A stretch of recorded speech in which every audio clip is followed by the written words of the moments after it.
In China, as I dare say you know, the emperor is Chinese, and all his courtiers are also Chinese.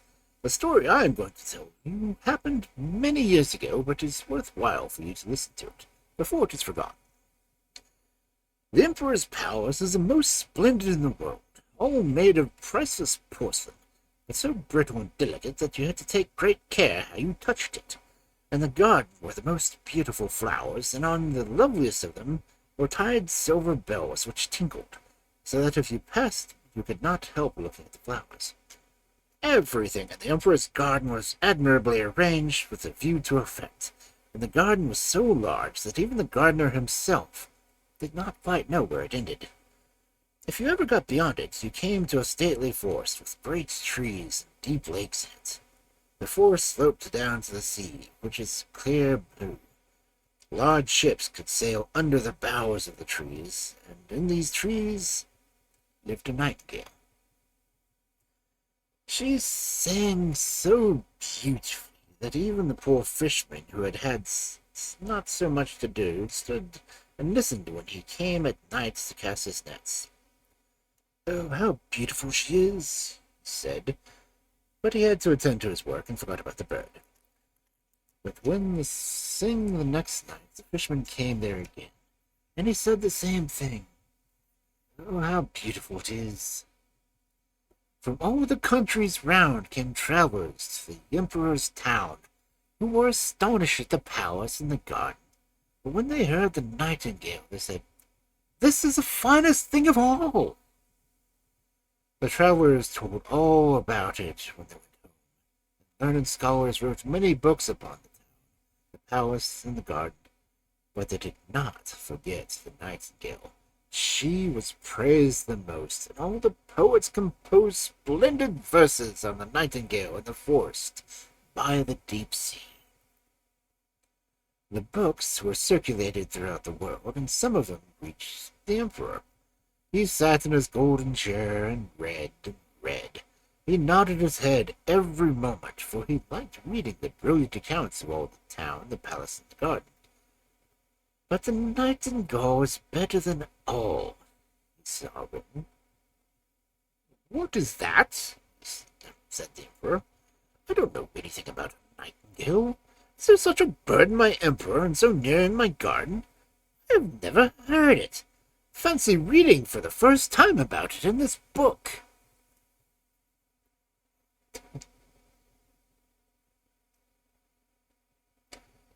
And he called his first lord to him. He was so proud that if anyone of lower rank than his own ventured to speak to him or to ask him anything, he would say nothing but "P." And that does not mean anything at all. "Here is a most remarkable bird which is called a nightingale," said the emperor. "They say it is the most glorious thing in my kingdom. Why has no one ever said anything about it to me?" "I've never heard of it before mentioned," said the first lord. "I will look for it and find it." But where was it to be found? The first lord ran up and down stairs through the halls and corridors, but none of those he met had ever heard of the nightingale. And the first lord ran against the emperor and told him that it must be an invention on the part of those who had written the books. "Your Majesty, there can certainly believe all that is written. There are some inventions called the black art." "But the book in which I read says this," said the emperor, "is sent to me by the great Majesty the Emperor of Japan, so it cannot be true. I will hear this nightingale. She must be here this evening. She has my greatest permission to appear, and if she does not, the whole court shall be trampled under foot of supper." "Ting-peh!" said the first lord, and he ran up and down the stairs, through the halls and corridors. Half the court ran with him, for they did not want to be trampled underfoot. Everyone was asking after the wonderful nightingale, which all the world knew of, except those of the court. At last they met a poor little girl in the kitchen and said, "Oh, I know the nightingale well, how she sings. I have permission to carry the scraps all over the court meals to my poor sick mother, and when I am going home at night, tired and weary, I rest for a little while in the wood, and then I hear the nightingale singing. It brings me to tears, and I feel as if my mother were kissing me. "Little kitchen maid," said the first lord, "I will give you the place in the kitchen, and you shall have leave to see the emperor at dinner, if you can lead us to the nightingale, for she is invited to come to the court this evening." And so they all went into the wood where the nightingale was wont to sing, and half the court went too. When they were there, they heard a cow mooing. "Oh," said the courtiers, "now we have found her. What a beautiful power for such a small beast to have! I'm sure we have heard her before." "No, that is a cow mooing," said the little kitchen maid. "We're still a long way off." Then the frogs began to croak in the marsh. "Splendid!" said the Chinese chaplain. "Now we hear her. It sounds like a little church bell." "Oh, no, those are frogs," said the little kitchen maid. "But I think we shall hear her soon." Then the nightingale began to sing. "There she is!" cried the little girl. "Listen, she is sitting there." And she pointed to a little dark gray bird up in the branches. "Is it possible?" said the first lord. "I should never have thought it. How ordinary she looks. She must surely have lost her feathers because she sees many distinguished men around her." "Little Nightingale," called out the little kitchen maid, "our gracious emperor wants you to sing before him." "With the greatest of pleasure," said the nightingale, and she sang so gloriously that it was a pleasure to listen to. "It sounds like glass bells," said the first lord, "and look how her little throat works. It is wondrous that we have never heard her before. She will be a great success in court." "Shall I sing once more for the emperor?" asked the nightingale, thinking that the emperor was there. "My esteemed little nightingale," said the first lord, "I have the great pleasure to invite you to court this evening, where his gracious imperial highness will be enchanted with your charming song." "It sounds best in the great wood," said the nightingale, but still she came gladly when she heard the emperor wished it. At the palace everything was splendidly prepared. The porcelain walls and floors glittered in the light of many thousand gold lamps. The most gorgeous flowers were tinkling out as well in the places in the corridors. There was such a hurrying and draft that all the bells jingled so much that one could not hear oneself speak. At the center of the great hall, where the emperor sat on a golden perch, and the nightingale sat, the whole court was there, and the little kitchen maid was allowed to stand behind the door, now that she was the court cook. Everyone was dressed in his best, and everyone was looking toward the little gray bird to whom the emperor nodded. The nightingale sang so gloriously that the tears came to the emperor's eyes and ran down his cheeks. Then the nightingale's song became even more beautiful and went straight to all the hearts. The emperor was so delighted that he said she should wear his gold slipper around her neck. But the nightingale thanked him and said that she had had enough reward already. "I have seen the tears in the emperor's eyes, and that is a great reward. The emperor's tears have such power." Then she sang again with her gloriously sweet voice. "That is the most charming coquetry I have ever seen," said all the ladies around, and they all took to holding water in their mouths so that they might gurgle whenever someone spoke to them. Then they thought themselves nightingales. Yes, the lackeys and chambermaids announced that they were pleased, which means a great deal, for they are the most difficult people of all to satisfy. In short, the nightingale was a great success. She had to stay at court now. She had her own cage and permission to walk out twice in the day and once at night. She was given 12 servants, each who held silken strings which were fastened around her leg. There was little pleasure in flying about like this. The whole town was talking about the wonderful bird. And when two people met each other, one would say Nightingale and the other Gale. Nightingale, Nightingale. And then the other would both sigh and understand what. Yes, and 11 grocer's children were called after her, and not one of them could sing a note. One day the emperor received a large parcel on it, which was written, The Nightingale. There's another new book about our famous bird, said the emperor. But it was not a book, but a little mechanical toy which lay in a box. An artificial nightingale, which was like the real one, only that it was set all over with diamonds, rubies, and sapphires. When it was wound up, it could sing a piece the real bird sang, and moved its tail up and down, glittered with silver and gold. Around its neck was a little collar on which was written, The Nightingale of the Emperor of Japan is nothing compared to that of the Emperor of China. This is magnificent, they all said. The man who had brought the clockwork bird received on the spot a little bringer of the first imperial nightingale. Now they must sing together. What a duet we shall have! And so they sang together, but their voices did not blend, for the real nightingale sang in her way, and the clockwork bird sang waltzes. It is not its fault, said the bandmaster. It keeps very good time and is quite after my style. Then the artificial bird had to sing alone. It gave as much pleasure as the real one, and then it was such pretty to look at. It sparkled like bracelets and necklaces. 33 times it sang the same piece without being tired.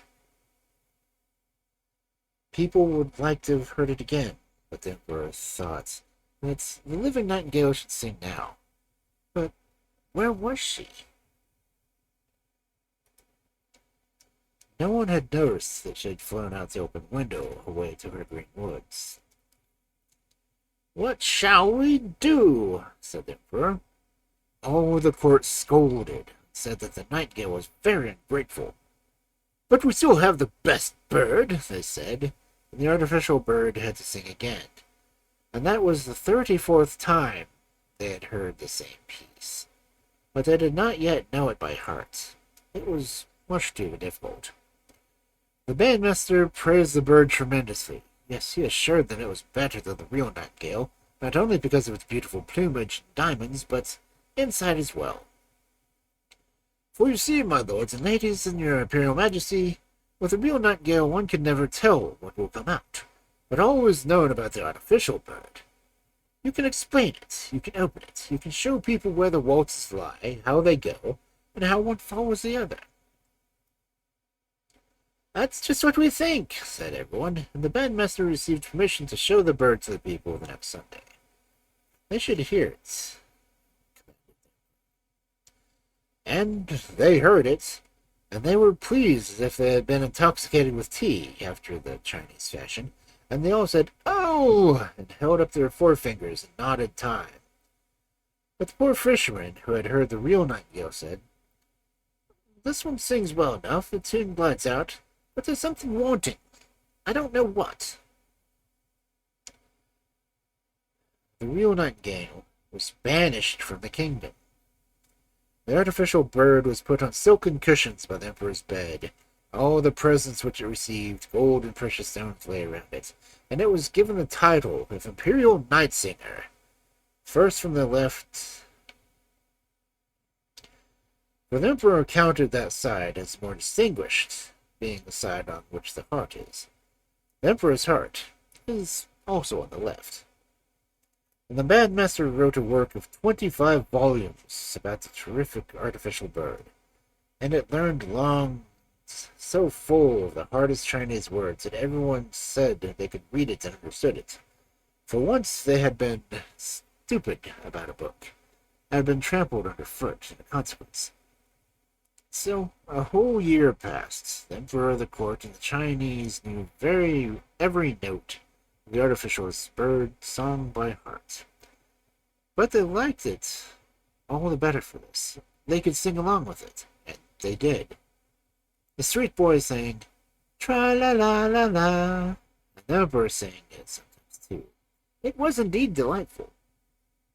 But one evening, when the artificial bird was singing its best, the Emperor lay in his bed listening to it. Something in the bird. Something snapped, where all the wheels ran down, and the music ceased. The Emperor sprang up and had his physician summoned. But what could he do? Then the clockmaster came, and after a great deal of talking and examined, he put the bird somewhat in order, but he said that it must be very seldom used, as the works were nearly worn out, and it was impossible to put in new ones. And here was a calamity. Only once a year was the artificial bird allowed to sing, and even that was almost too much for it. But then the bandmaster made a little speech full of hard words, saying that it was just as good as before. And so, of course, it was just as good as before. So 5 years passed, and then a great sorrow came to the nation. The Chinese look upon their emperor in everything, and now he was ill, and not likely to live, it was said. Already a new emperor had been chosen, and the people stood outside in the streets and asked the First Lord how old the old emperor was. "Pih," was all he said, and shook his head. Cold and pale lay the emperor in a splendid great bed. The whole court believed him dead, and one after the other left to pay their respects to the new emperor. Everywhere in the hall, the corridor's cloth was laid down so that no footsteps could be heard, and everything was still, very, very still, and nothing came to break the silence. The emperor longed for something to come and relieve his monotony of the death-like stillness. If someone could speak to him, if only someone would sing to him, music could carry his thoughts away, and would break the spell alive. The moon was steaming in through the window, but that too was silent, quite silent. "Music, music," cried the emperor. "Little golden bird, sing, do sing. I gave you golden jewels. I've hung my gold slipper round your neck with my own hand. Do sing, sing." But the bird was silent. There was no one to wind it up, so it could not sing. And all was silent, so terribly silent. All at once there came in the window the most glorious burst of song. It was the living Nightingale, who, sitting outside on a bough, had heard the need of her emperor, and had come to sing to him of comfort and hope. And as she sang, the blood flowed quicker and quicker in the emperor's weak limbs, and life began to return. thank you," said the emperor. "You divine little bird. I know you. I chased you from my kingdom, and you have given me life again. How can I reward you?" "You have already done that," said the Nightingale. "I brought tears to your eyes the first time I sang. I shall never forget that. They're the jewels that rejoice in the singer's heart. But now sleep, get strong again. I will sing you a lullaby." And the emperor fell into a deep, calm sleep as she sang. The sun was shining through the window when he woke, strong and well. None of his servants had come back yet, for they thought he was dead. But the Nightingale sat and sang to him. "You must always stay with me," said the emperor. "You shall sing whenever you like, and I will break the artificial bird into 1,000 pieces." "Don't do that," said the Nightingale. "He did his work as long as he could. Keep him as you have. I cannot build my nest in the palace and live here, but I can let you come whenever I like. I will sit in the evening on the bough outside the window, and I will sing you something that will make you feel happy and grateful. I will sing of joy and of sorrow. I will sing of evil and of good which lies hidden from you. The little songbird flies all around, at the poor fisherman's hut, to the farmer's cottage, to all those far away and from you and your court. I love your heart more than your crown, though that has about it a brightness is something holy. Now I will sing to you again, but you must promise me one thing." "Anything," said the emperor, standing up in his imperial robes, which he had himself to put on, and fastened his sword richly embossed with gold. One thing I beg of you, don't tell anyone that you have a little bird who tells you anything. It will be much better if you do not. Then the nightingale flew away. The servants came in to look at their dead emperor. The emperor said, "Good morning!